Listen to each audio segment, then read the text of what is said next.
गैंगने का वर्गीकरण।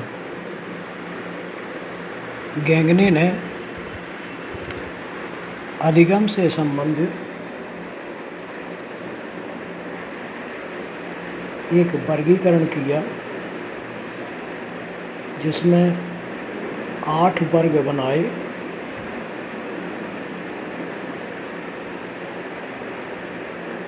प्रत्येक वर्ग में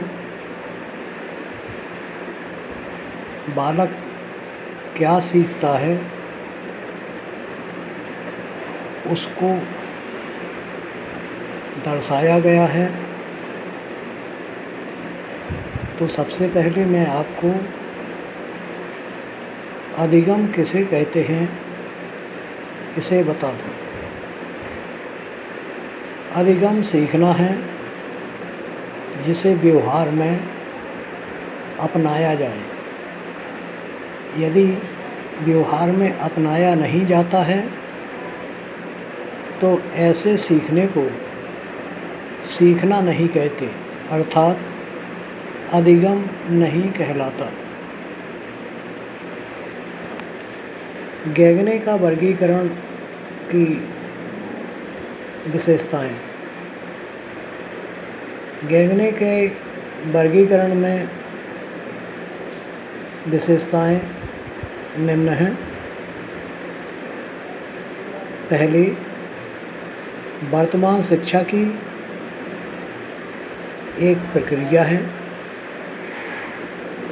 दूसरा, वर्तमान शिक्षा का आरंभिक शिक्षा का पाठ्यक्रम निर्धारण का आधार है।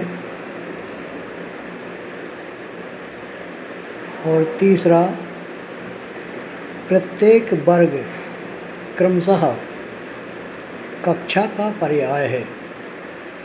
ये 3 प्रमुख विशेषताएं हैं जिसे ध्यान में रखना चाहिए, जिससे गैंगने का वर्गीकरण आसानी से समझा जा सकता है। गैंगने के वर्गीकरण के 8 वर्ग इस प्रकार हैं।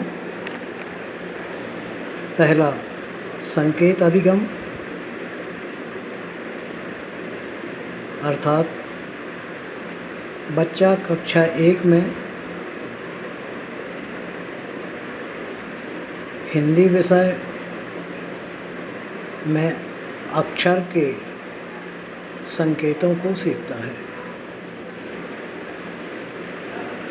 वर्ग नंबर 2, उत्तेजना एवं अनुक्रिया अधिगम।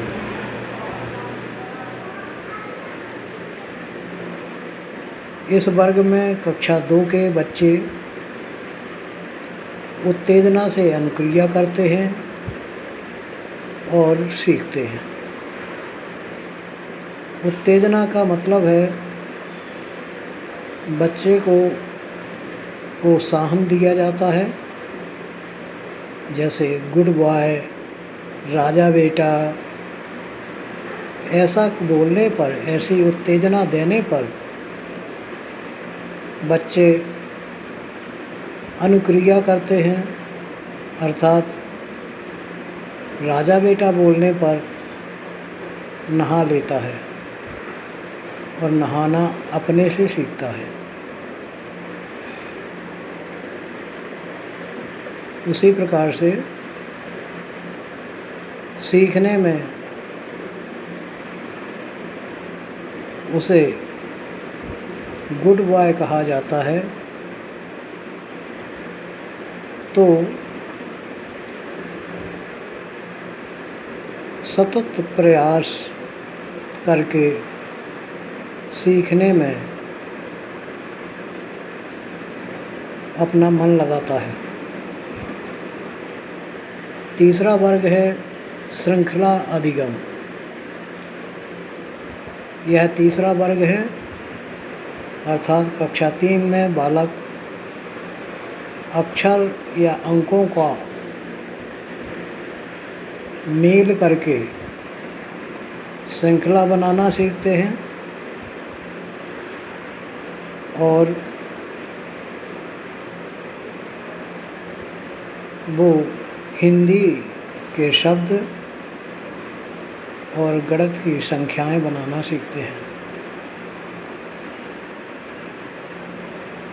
श्रृंखलाएं दो प्रकार की होती हैं, एक समरूपी श्रृंखला, दूसरी विषमरूपी श्रृंखला। समरूपी श्रृंखला में वे शब्द आते हैं जो समान तुकबंदी होते हैं, जैसे हिंदी में गगन, मगन, पवन, हवन, चमन। और विषमरूपी श्रृंखला में वे शब्द आते हैं जो समरूपी नहीं होते, परंतु किसी प्रक्रिया के अंतर्गत एक श्रृंखला में लिखे जाने या सीखने योग्य होते हैं।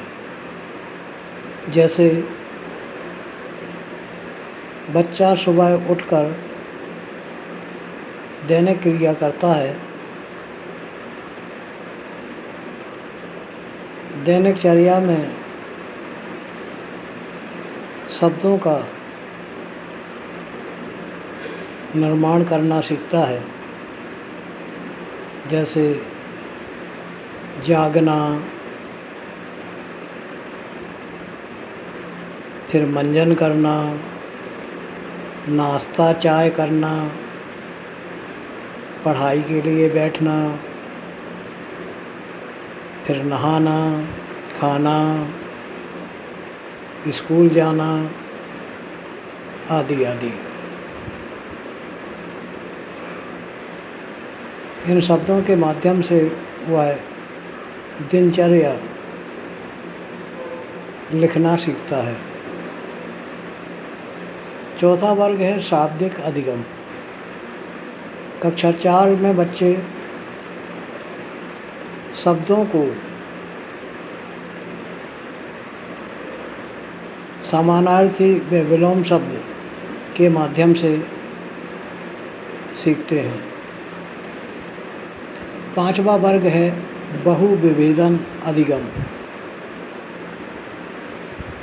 कक्षा 5 में बच्चा बहुविकल्पीय शब्दों में भेद को स्पष्ट रूप से समझता है और उन्हें सीखता है।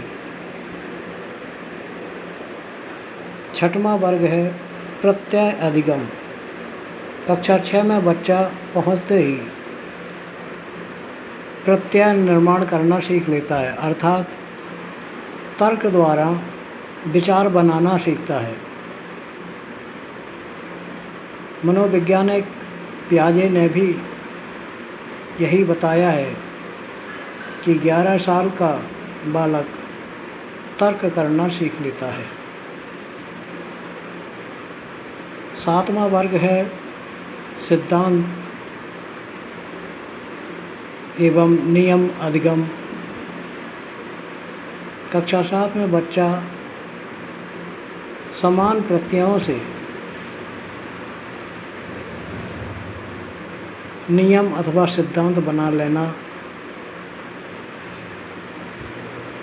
क्षमता का विकास कर लेता है।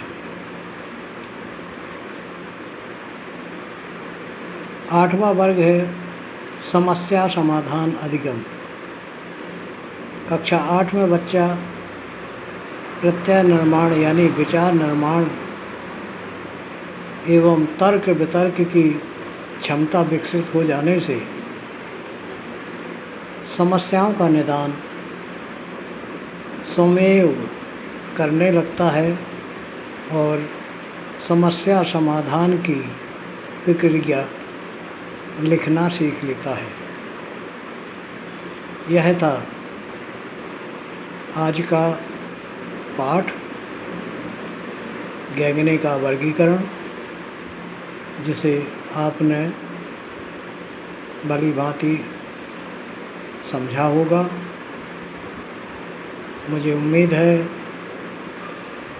कि सभी किताबों से बेहतर मेरा व्याख्यान होगा। धन्यवाद।